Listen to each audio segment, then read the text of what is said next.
Soleimani is just, I mean, I don't even know where to start with the amount of blood that he's responsible for.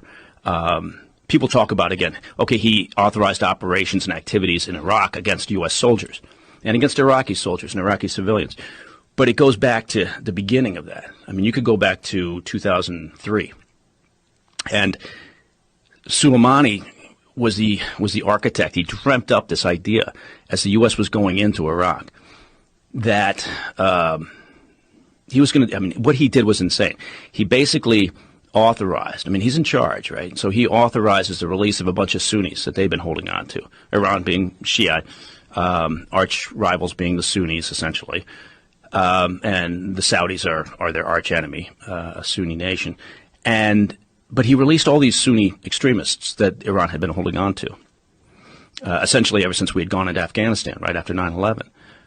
And he released them into Iraq, including a guy named Zarqawi, who became the head of al-Qaeda in Iraq.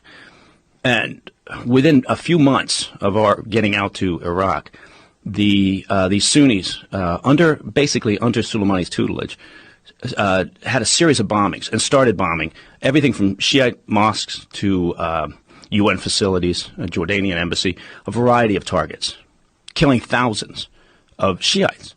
Now, he's a Shiite, right? So this is how bad this guy is. He goes into Iraq with this plan that I'm going to push the Shiite in Iraq to Iran. I'm going to make them come to us for protection, for coverage, essentially. We can ride in there because what does he want? He wants to exert their influence within Iraq. He doesn't want a strong Iraq. He doesn't want the U.S. in there building a strong, stable Iraq. I mean, you go back to the Iran-Iraq War where Soleimani started his military career.